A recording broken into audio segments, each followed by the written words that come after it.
Senhor é meu pastor e nada me faltará. Caminhar me faz por verdes pastos. Guia-me mansamente em águas tranquilas, refrigera minha alma. Guia-me pelas veredas da justiça por amor ao seu nome.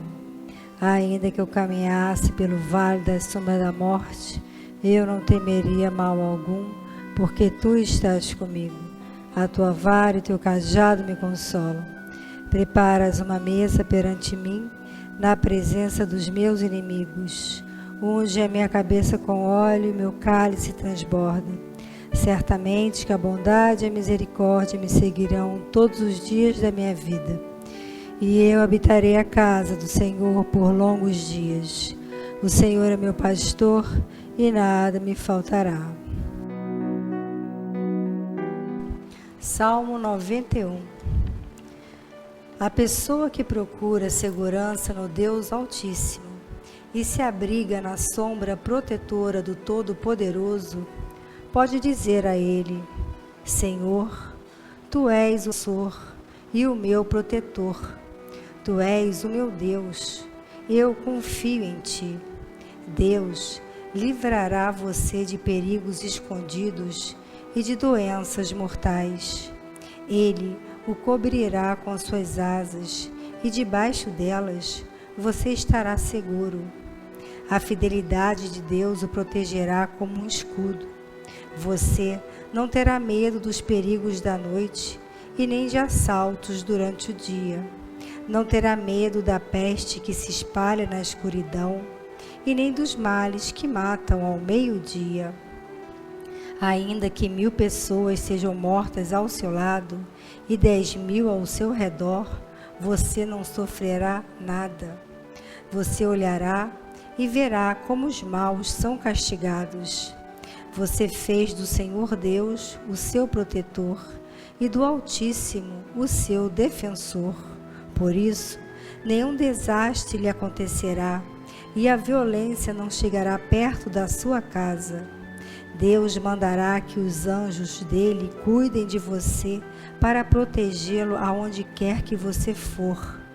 Eles vão segurá-lo com suas mãos para que nem mesmo os pés sejam feridos nas pedras. Com os pés você esmagará leões e cobras, leões ferozes e serpentes venenosas. Deus diz: Eu salvarei aqueles que me amam e protegerei os que me reconhecem que eu sou Deus, o Senhor. Quando eles me chamarem, eu responderei e estarei com eles nas horas de aflição. Eu os livrarei e farei com que sejam respeitados. Como recompensa, eu lhes darei vida longa e mostrarei que sou o seu Salvador. Pai nosso, que estás no céu, santificado seja o vosso nome. Venha a nós o vosso reino, seja feita a vossa vontade, assim na terra como no céu. O pão nosso de cada dia nos dai hoje. Perdoai as nossas ofensas, assim como nós perdoamos a quem nos tem ofendido. Não nos deixeis cair em tentação, mas nos livrai do mal. Ave Maria, cheia de graça, o Senhor é convosco. Bendita sois vós entre as mulheres, bendito é o fruto do vosso ventre, Jesus. Santa Maria, Mãe de Jesus, rogai a Deus por nós pecadores, agora e na hora de nossa morte. Pai amado, mais uma vez estamos aqui reunidos em seu nome.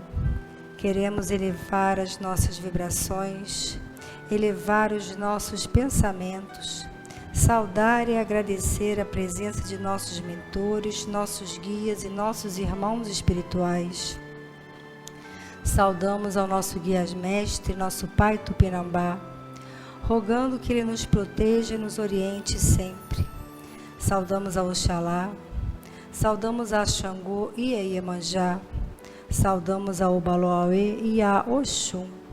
Saudamos a todos os orixás da nossa casa, os nossos protetores, pedindo forças para o trabalho dessa tarde. Que nossos irmãos do bem possam nos inspirar, nos intuir e nos guiar, a fim de que possamos ajudar a todos, encarnados e desencarnados, que buscam a nossa casa, a casa de Francisco de Assis. Saudamos a São Miguel Arcanjo, a São Francisco de Assis e a corrente franciscana, que abraça a todos nós com seu amor. Rogamos que possamos ter paz, entendimento e equilíbrio, que todos nós possamos ter serenidade para aceitar tudo aquilo que não podemos mudar, vivendo com tranquilidade e harmonia. Pedimos pelos idosos, pelos enfermos, por todos que se encontram desamparados, hospitalizados e angustiados. Suplicamos pela paz no mundo inteiro, paz entre todas as religiões, paz entre povos e nações, e pedimos que a paz se faça principalmente dentro dos nossos lares e dentro dos nossos corações. Pedimos por todas as crianças do mundo, que elas possam crescer longe da violência e longe do abandono, que elas possam crescer num ambiente de amor. Pedimos por todos que de alguma forma colaboram e ajudam a creche, os trabalhos sociais e espirituais da Casa de Francisco de Assis. Queremos pedir por todos os espíritos encarnados e desencarnados, cujos nomes foram colocados em nossa caixinha de pedidos. Por fim, pedimos por toda a humanidade, que o bem e o amor vençam sempre. Assim seja. Da sabedoria do Evangelho de Torres Pastorino, o último testemunho de João. João, capítulo 3, versículos de 25 a 36. Ora, levantou-se uma discussão entre os discípulos de João e um judeu acerca de purificação. E foram ter com João e disseram-lhe: Rabi, aquele que estava contigo, além do Jordão, de quem deste testemunho, eis que está ali a mergulhar, e todos vão a ele. Respondeu João: o homem não pode receber coisa alguma se do céu não lhe for dada. Vós mesmos me sois testemunhas de que eu disse: eu não sou o Cristo, mas sou enviado diante dele. É necessário que ele cresça e que eu diminua. O que vem de cima está sobre todos nós. O que vem da terra é da terra. O que vem do céu está sobre todos. O que ele viu e ouviu, disso dá testemunho, e ninguém recebe seu testemunho. O que recebeu seu testemunho, esse confirmou que Deus é verdadeiro, porque aquele que Deus enviou fala as palavras de Deus, já que Deus não dá o Espírito sob medida. O Pai ama o Filho e tudo pôs em sua mão. O que crê no Filho tem a vida imanente. O que, porém, desobedece ao Filho não verá a vida, mas sobre ele permanece o acicate de Deus. Explicações de Torres Pastorino. Dessa atuação de Jesus, nasce uma disputa de ciúmes entre os discípulos de João e um judeu. O assunto era a purificação, rito que os fariseus tanto prezavam e de que salientavam a parte material, ao passo que Jesus sublinhava o lado espiritual. Os discípulos de João reparavam na ascendência cada vez maior de Jesus sobre o povo, em prejuízo de João, e vão fazer queixa a seu rabi, embora reconhecessem que Jesus estivera com João além do Jordão e que Batista dera testemunho em favor dele. No entanto, A causa do ciúme se manifesta contra toda a lógica. Ele está a mergulhar e todo mundo vai a ele. A expectativa era de suscitar um protesto enraivecido de João pela concorrência desleal. Como é humana essa cena em todas as épocas. A resposta do Batista é magnífica, de humildade e consciência de seu papel na história, e encerra em si preciosa lição da espiritualidade. Nada pode receber o homem se do céu não lhe vier. Nada, seja bem ou mal, julgue-se pobreza ou riqueza, atribua-lhe o nome de poder ou escravidão. Tudo vem do céu, embora possa parecer justo ou injusto. Quem é capaz de julgar? Não podemos fazê-lo. O que nos parece bom pode ser mal e vice-versa. Nem julgar os outros, nem julgar-nos a nós mesmos. Incompetência total por falta de dados. Não penetramos o íntimo de ninguém, nem mesmo o nosso. Então, aprendamos a receber tudo com humildade. Depois, o Batista evoca o testemunho de seus discípulos, de que ele já antes declarara não ser o Cristo, mas apenas um enviado diante dele.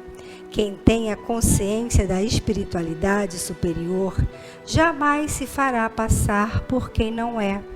Embora surjam hoje e sempre os missionários divinos e os mestres, todos se apresentam em seu próprio nome, assumindo de modo geral uma atitude muito superior à realidade, ou até mesmo forjando situações para engrandecer sua vaidade.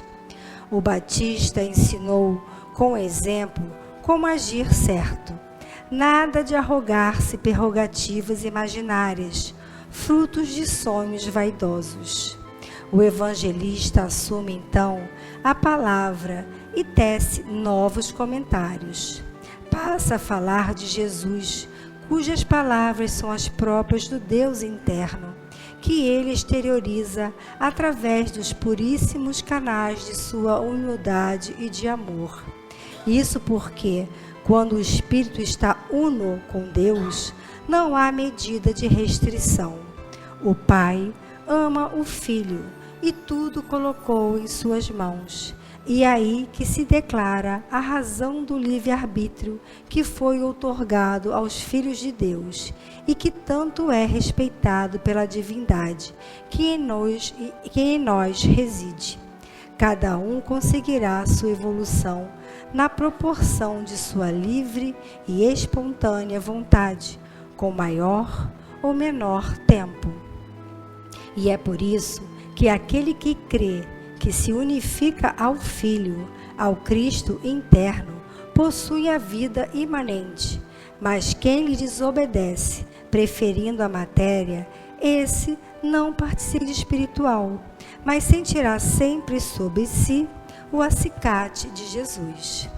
Acicate é o aguilhão que faz os bois morosos caminharem mais rápido. Acicate, pois, moralmente, é a insatisfação que vem de nosso íntimo, onde reside Deus e que nos impele a evoluir de bom ou mau grado. Se o quisermos, tudo bem. Se não o quisermos, o embate contra a lei causar-nos-á dores e sofrimentos atrozes que acabarão por fazer-nos encontrar o caminho certo. É exatamente a insatisfação que nos serve de acicate para a conquista das coisas que nos satisfaçam. Essa agitação provém do âmago do coração, ou seja, do Cristo interno que lá reside e que não nos deixa parar no marasmo, na inação. O homem, enganado pelas aparências, procura as riquezas, a fama, a glória. Por toda parte o vazio, e, portanto, a dor. Até que, cansado de sofrer, desiludido das aparências, o homem crê finalmente nas palavras do Cristo interno e então se aproxima da luz e conquista, enfim, a vida imanente.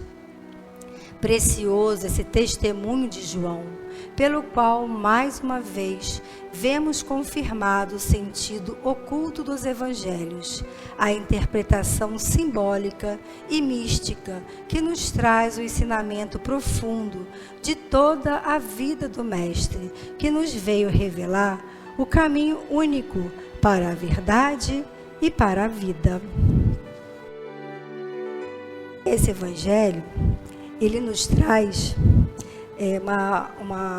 o último testemunho de João, né, João Batista, muito interessante, que é o início de um conflito, uma coisa bastante comum aqui nos seres humanos, como se não bastasse a gente ter que lidar com as nossas próprias falhas, com os nossos próprios conflitos, a gente tem que lidar com as falhas dos outros. Ou seja, aqui João Batista tem que lidar com os seus discípulos, instigando ele a ficar de mal com Jesus, porque Jesus estão seguindo Jesus, então olha lá, olha aqui quem é ele, ou seja, estão jogando o ciúme, criando raiva em cima de João Batista, para ver que se João Batista fica com raiva de Jesus, faz alguma coisa, ou seja, além de João fazer tudo que ele já fazia, vai ter que lidar com esse sentimento dos outros. Isso acontece com a gente também, né? João Batista, logicamente, super evoluído, com humildemente e com humildade e sabedoria, explica para eles que cada um tem a sua missão, que cada um tem a sua posição na vida e não se importa com aquilo. Mas nós, muitas vezes, caímos nessas ciladas. Nós, muitas vezes, embarcamos nesse redemoinho aqui da vida, né? E aí, ao invés de lidarmos somente com as nossas questões, ainda somos atentados e a ter que lidar com o orgulho alheio, com a raiva alheia, com a inveja alheia, né? Ou seja, dá muito trabalho. Evoluir dá trabalho, bastante trabalho, né?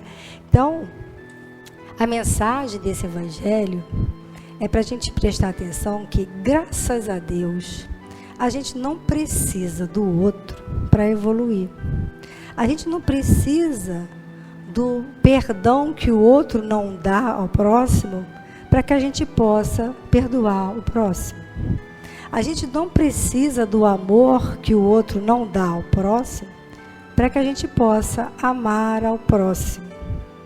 A gente não precisa que o outro não faça o que tem que fazer para que a gente faça o que tem que fazer. A gente pode perfeitamente fazer tudo que a gente tem que fazer para evoluir sem precisar que alguém faça. Graças a Deus, né? Imagina se a gente precisasse das outras pessoas para que a gente pudesse evoluir. Ainda bem que não. Então a gente pode perfeitamente amar ao próximo, a gente ama a nós mesmos, sem que ninguém faça isso por nós. A gente pode perdoar o próximo sem que ninguém perdoe a gente. E aí a gente vai subindo o nosso degrau por nossa conta e nosso risco. A gente pode perfeitamente conversar com a gente mesmo, olhar para o nosso Cristo interno, alimentar o nosso Cristo interno e saber perfeitamente que Deus dá a cada um de nós tudo que a gente precisa. Porque o livre-arbítrio, ele vai estar em todas as nossas ações. Do momento que a gente acorda ao momento que a gente dorme, todas as decisões que a gente toma, seja elas em pensamento e em atos, somos nós que tomamos. Se a gente decide pensar daquela forma, se a gente decide reagir daquela forma, somos nós que decidimos. E é isso que vai definir aonde que a gente vai estar na escala evolutiva. E isso acaba sendo assim uma forma de amenizar, né? Deveria trazer uma tranquilidade para a gente, porque cabe só a gente, cabe só a nós, é elevar o pensamento, é fazer uma conexão boa, é pedir ajuda, é estar sempre com o pensamento elevado, e é de fato pedir perdão por quando a gente falhar, porque a gente falha, né? Nós estamos num mundo de provas e expiações justamente porque fazemos parte de uma humanidade que é cheia de falhas. Então, perceber e melhorar faz parte da nossa evolução. Então, é isso.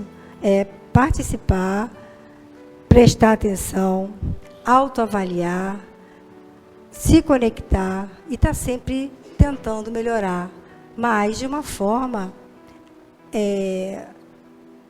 olhando para dentro de si, de uma forma assim crítica, né? Da mesma forma que a gente olha para o outro, a gente olha para si próprio, porque a gente tem um olhar crítico para o nosso próximo. Então a gente tem que pegar esse olhar crítico que a gente tem para o nosso próximo e olhar para si próprio. Fica fácil, entendeu? Então é praticar e praticar. Porque, como eu já falei aqui outras vezes, e a gente vai sempre repetir, Deus não exige perfeição. Deus exige esforço. Então, quando a gente se esforça, a espiritualidade está vendo. Quando existe esforço real de que a gente quer melhorar. Então, vamos pedir então forças para o nosso passe. Pedimos à corrente franciscana e a todos os orixás que limpem nosso campo vibratório e nos harmonize, que nos prepare para o passe. Esse passe que é luz e energia. Esse passe que cura, que equilibra e que transforma as energias. Desde que para isso coloquemos à disposição em conexão com a espiritualidade. Senhor, dá-nos forças para o passe. Fazer com que de nossas mãos saiam os fluidos que curam, que tranquilizam, que equilibram e que afastam os maus espíritos. Senhor, faz de nós instrumentos da sua paz. Onde houver ódio, que eu leve o amor. Onde houver ofensa, que eu leve perdão. Onde houver discórdia, que eu leve a união. Onde houver dúvidas, que eu leve a fé. Onde houver erro, que eu leve a verdade. Onde houver desespero, que eu leve a esperança. Onde houver tristeza, que eu leve a alegria. Onde houver trevas, que eu leve a luz. Ó Mestre, faz com que eu procure mais consolar que ser consolado, compreender que ser compreendido, amar que ser amado, pois é dando que se recebe, é perdoando que se é perdoado, e é morrendo que se nasce para a vida eterna. Amém.